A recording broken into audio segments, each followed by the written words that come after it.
Look at this wall. Stones the size of cars. Some weigh more than 100 tons.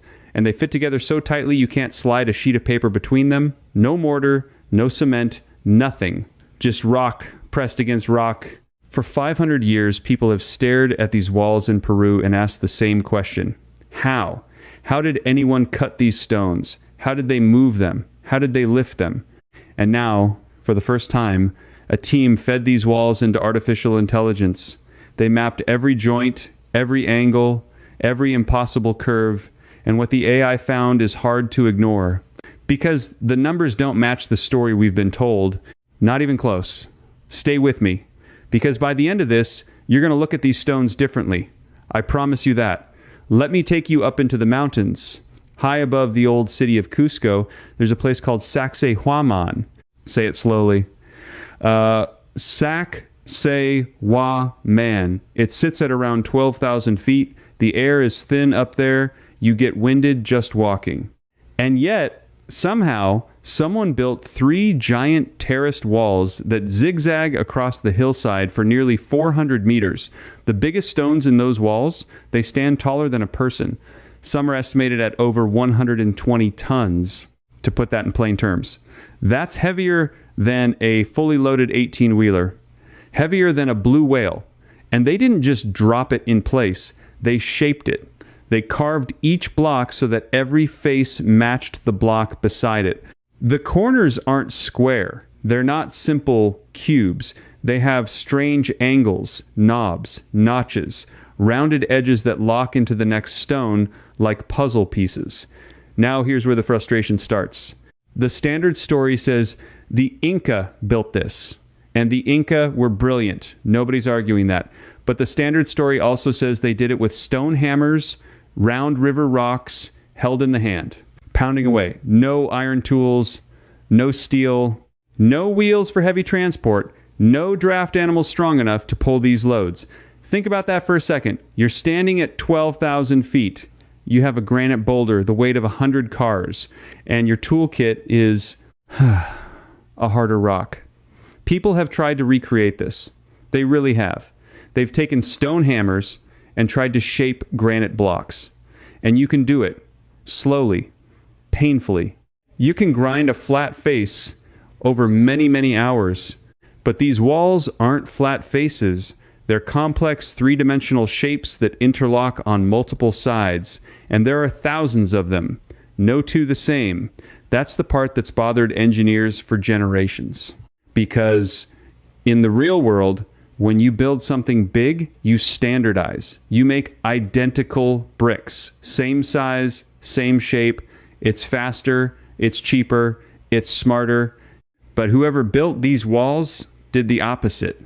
They made every single stone unique. And then they fit them together with a precision we'd struggle to match today, with laser tools. So for years, the answer was basically a shrug. They had time, they had labor, they had patience. And maybe that's true, but they had patience is not an engineering explanation. It's a way of changing the subject. And that's exactly why this new analysis matters so much. Because instead of guessing, they let a machine look. Here's what they actually did. A research team used high-resolution photography and laser scanning to capture the walls. Millions of data points, every bump, every seam, every contour, measured down to the millimeter. Then they fed all of that into an AI system trained to find patterns. Patterns the human eye misses. And this is the key. A person looks at a wall and sees a wall. The AI looks at a wall and sees mathematics. It sees repeated angles. It sees curves that follow a formula. It sees relationships between stones that no tourist could ever notice. And almost immediately, the patterns started jumping out. The first thing it flagged was the joints. You and I look at where two stones meet, and we see a tight line. The AI measured those lines across the entire structure, and it found that the contact surfaces aren't just tight, they're consistently tight. The same impossible closeness, repeated thousands of times across stones of wildly different shapes and sizes. Now think about what that means. If you're hand-fitting stones by trial and error, you'd expect variation, some joints tighter, some looser, some sloppy. Human work has noise in it, imperfection, Bad days. But the AI found a level of consistency that looks almost mechanical, like the same process, applied again and again, with the same result every time. And that's the first thing that's hard to ignore, because consistency at that scale suggests a method, not just patience, a repeatable technique, one we haven't fully figured out. Let me keep going, because it gets stranger. The second thing the analysis flagged was the curves. Look closely at these stones and you'll notice something. The faces aren't flat. They bulge slightly outward, like a pillow, like the stone is gently swelling. Archaeologists have noticed this for ages. They call it the pillowed or rusticated look. The usual explanation is that it's decorative, a style choice, but the AI measured the curvature of hundreds of these faces, and it found the curves weren't random. They followed consistent proportions. The bulge on a small stone related to the bulge on a large stone in a predictable way, as if the swelling wasn't decoration at all, as if it served a purpose.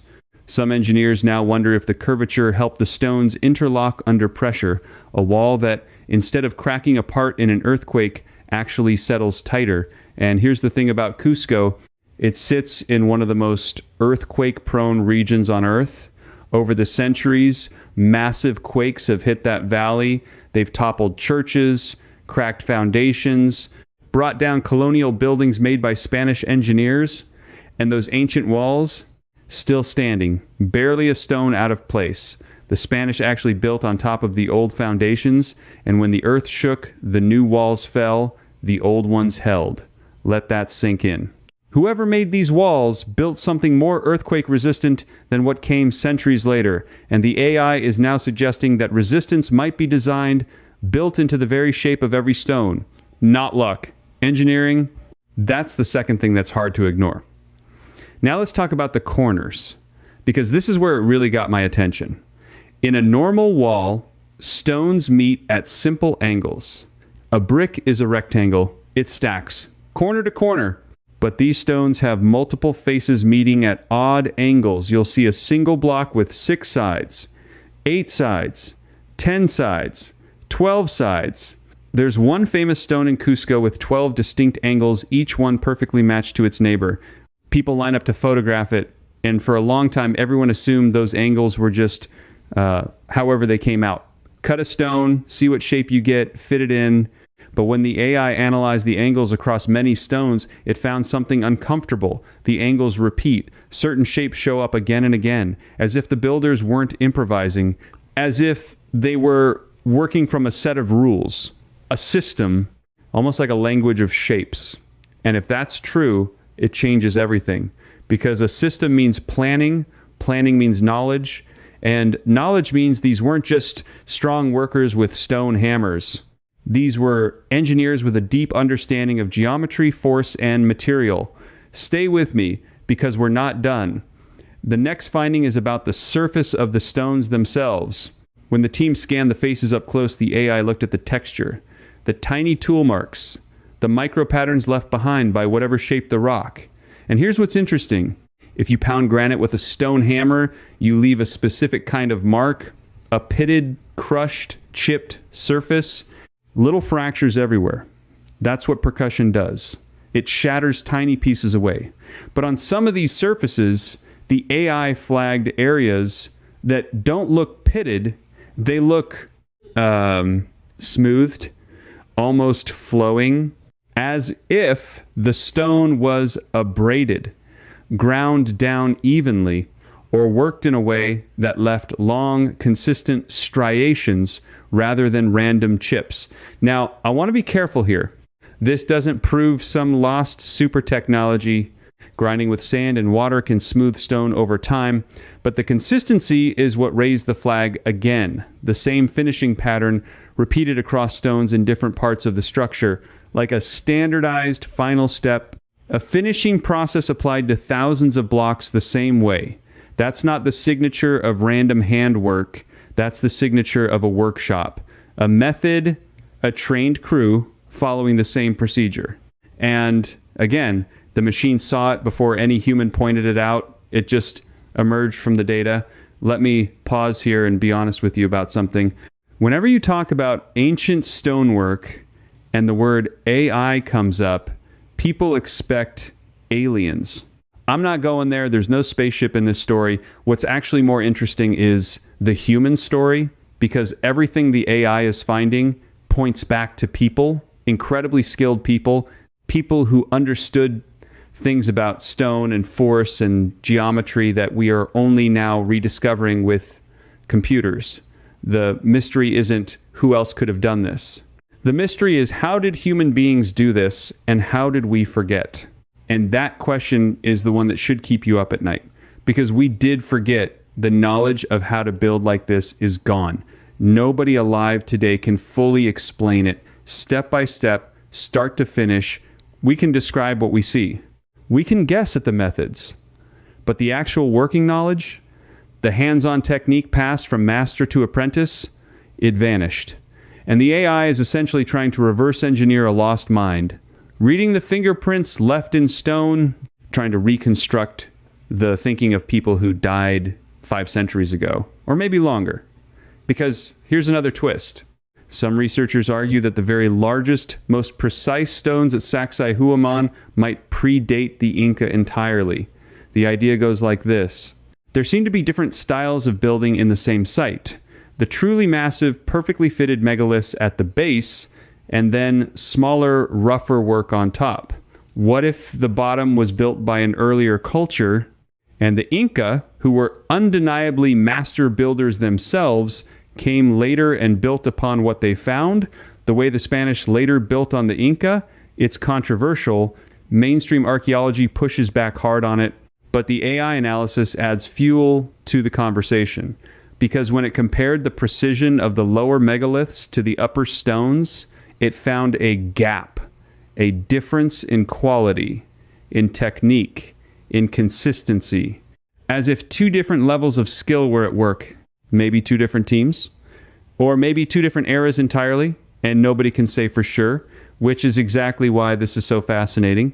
Now, let me bring you back down to the practical question. Moving the stones, forget shaping them for a second, just moving them. 100-ton block, up a mountain. The standard explanation is ropes, logs, ramps, and a lot of people. And yes, with enough people, you can move enormous weights. The Egyptians did. Many cultures did. But the terrain here is brutal. Steep slopes, thin air, rocky ground. The quarries for some of these stones are believed to be miles away, some across rivers, some up and down valleys. So the AI team also modeled the most likely transport routes, mapping the landscape, calculating the easiest paths. And what they found is that even on the best possible route, the effort required is staggering. We're talking thousands of people, coordinated, fed, organized, for each major stone. And remember, there are hundreds of these stones. This wasn't a building project. This was a civilization-defining undertaking. The kind of thing that shapes a whole society around it. And it tells you how much these walls mattered to the people who made them. You don't move a 100-ton stone up a mountain unless it means everything to you. So what was it for? Officially, Sacsayhuamán is often called a fortress, and it was used in battle. That's documented. There was a famous bloody siege there in the 1500s. But many researchers don't think it started as a fortress. The layout, the orientation, the sheer effort of the finest stonework, it points more towards something ceremonial. Something sacred, a temple, a place of power, a statement to the heavens. And here's where the AI added one more layer. When it analyzed the overall geometry of the site and how the walls align, it flagged orientations that line up with certain astronomical events, the position of the sun at key times of year. Now, ancient cultures all over the world built with the sky in mind. That's not unusual. But the precision of these alignments combined with the precision of the stonework paints a picture of people who measured the heavens and carved the earth to match, people who saw building not as construction, but as a kind of cosmic mathematics. And we reduced all of that to they had stone hammers and patience. You see why the new analysis is shaking things up. Let me tell you what really gets me, though. It's not any single discovery. It's what happens when you put them all together. Consistent joints, consistent curves, repeating angles, standardized finishing, designed earthquake resistance, astronomical alignment. Each one by itself you could explain away. Coincidence, style, luck, but all of them in the same structure, pointing in the same direction. That's not coincidence anymore. That's a signature. The signature of an advanced, systematic, deeply knowledgeable building tradition. A tradition that, by every honest measure, rivals or beats what we could do at that altitude with those materials, even now. And the machine saw the signature because it didn't carry our assumptions. It didn't know that ancient people were supposed to be primitive. It just looked at the data and reported the patterns. That's the real power of using AI for this. It doesn't get tired. It doesn't get bored. It doesn't bring 500 years of baggage. It measures. And the measurements are telling a story that's harder and harder to dismiss.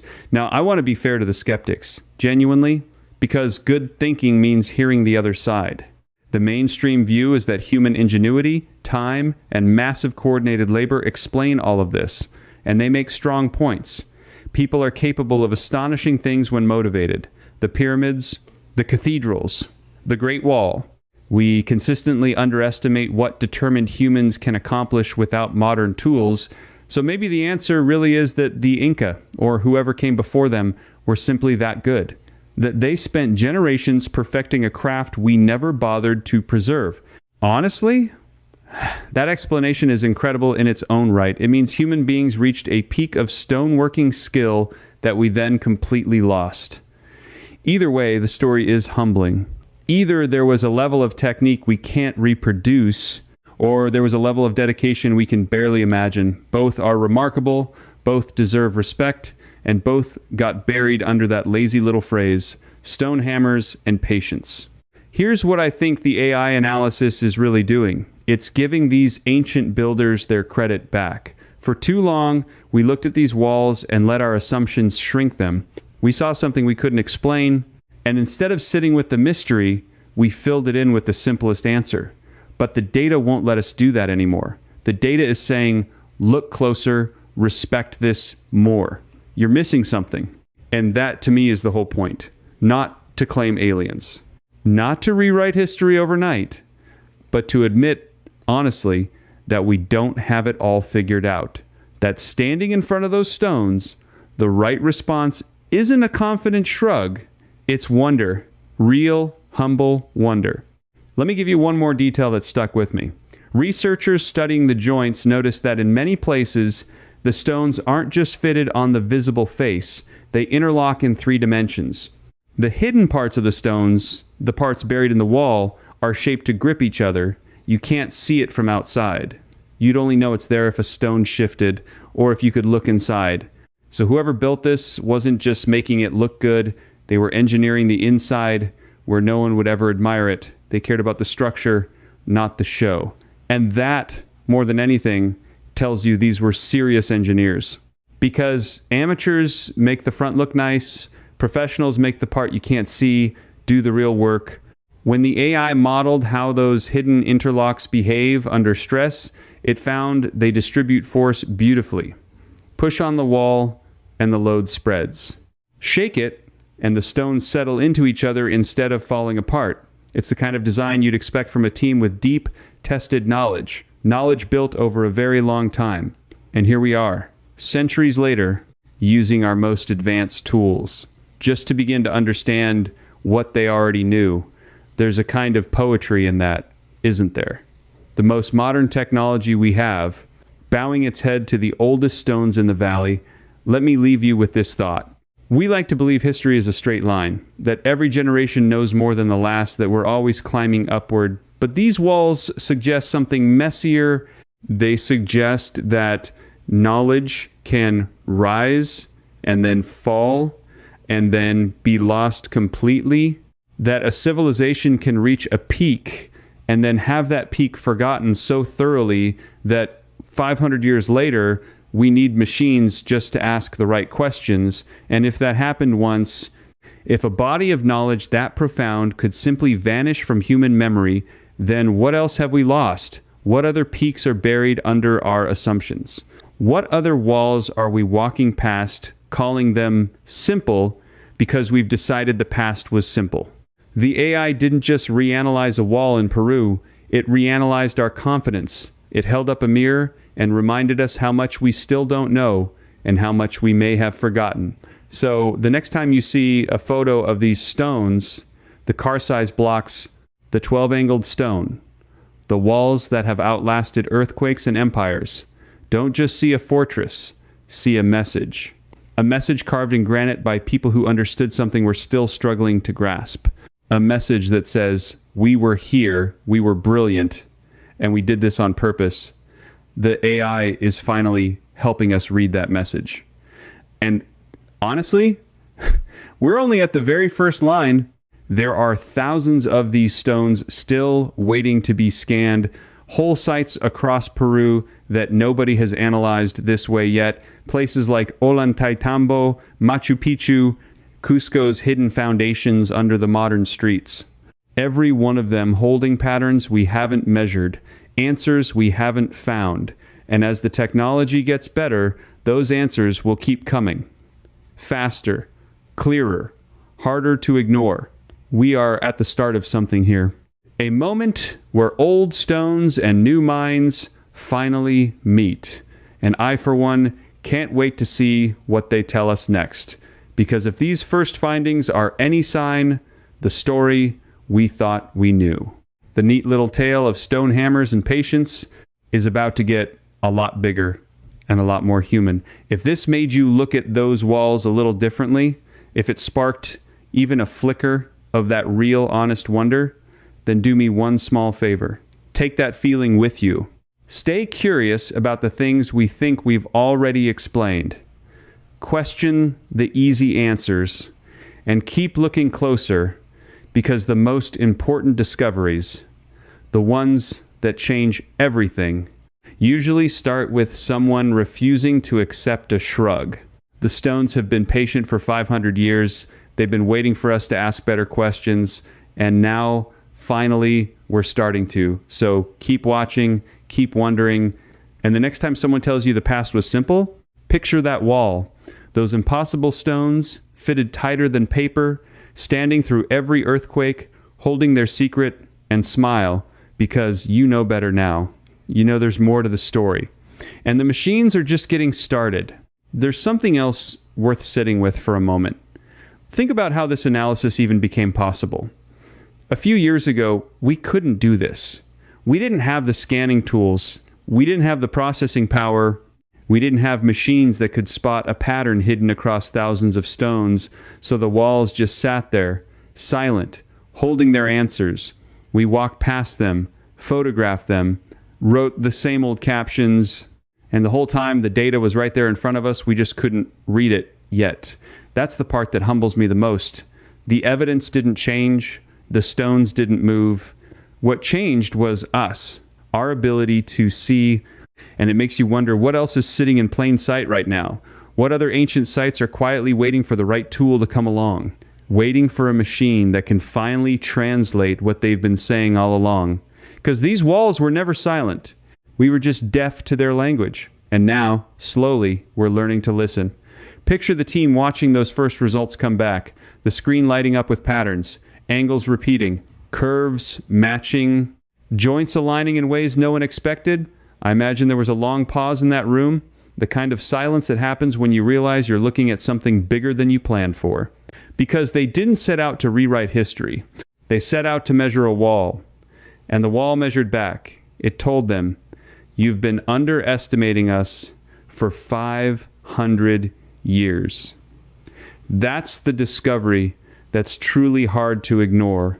Not a single stone, not a single angle, but the slow, undeniable realization that the people who built this knew exactly what they were doing, and we are only now catching up. So look at the wall one more time and ask yourself the question the machines are finally asking. What if they were never primitive at all? What if the only primitive thing here was our certainty